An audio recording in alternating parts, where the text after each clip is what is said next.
આ જગ્યા પર અત્યારે તમે ઊભા છો એ કાળી તળાઈ છે। કાળી તળાઈમાં અમારા ગામડામાં ગરબો કહેવામાં આવે। ગામના લોકો ભેગા થાય, ભેગા થઈને ગરબો કરે। જવારાયા એટલે વાડી વાવવામાં આવેલી છે। એ વાડી ધર્મી રાજાના નામે વાવવામાં આવેલી છે। અને જેમ અમારા ભગતે કીધું એમ શ્રાવણ માતા એની યાદમાં અહીંયા ભેગા થાય છે। અહીંયા રમવાનો મતલબ એટલો જ છે કે ઘરમાં સુખ શાંતિ રહે, કોઈ પણ જાતની બીમારી ના આવે, ઢોર ઢાકમાં બીમારી ના આવે અને ગામના લોકો સમથી રહે અને એ બીજાને એક સહકારથી આ પ્રસંગ ઉજવવામાં આવે છે। નવે નવો દિવસ એ ખત્રીઓને યાદ કરવામાં આવે છે, અમારા જૂના બાપદાદાઓને યાદ કરવામાં આવે છે, જૂની પેઢીને યાદ કરવામાં આવે છે।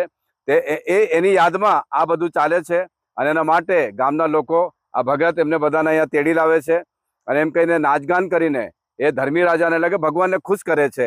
આ અમારી માન્યતાઓ છે જે વર્ષોથી ચાલતી આવી છે અને એ રીતે અમે ઉજવીએ છીએ એને।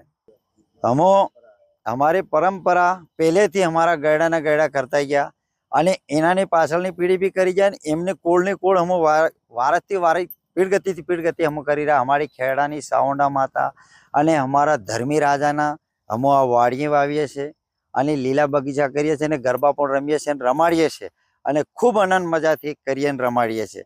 અને અમોના કેમ કરવામાં આવે છે કે ગમે એવી પીડા પનોતી દુઃખ દાન પાણી પૈસે ટકે ગમે એમાં ભરકત થાય છે એના હારું હું આ પરંપરા અમારા ડોહા કરી ગયા છે અને હમો બી ખૂબ ખુશીથી મનાવીએ છીએ અને હાલમાં બી મનાવી રહ્યા છે અને પાછલી પેઢી બી મનાવી શકે છે।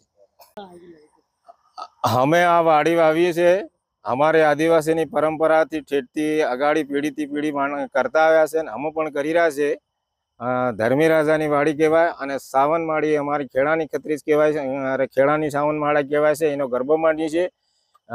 અહીંના કારણથી માંડીએ છીએ કે અમારે આદિવાસીમાં કંઈનો દુઃખ દાવો નહીં થાય, ખેતરપાણીમાં જવારો મળે, ધાન પાણીમાં જવારો મળે, એના માટે અમે આ વાડી વાવી અને ગરબા રમીએ છીએ અને દેશી ગરબો રમીએ છીએ અને પેઢીના પેઢી રમતા અહીંયા છે રમીએ છીએ અને રમાડીએ છીએ।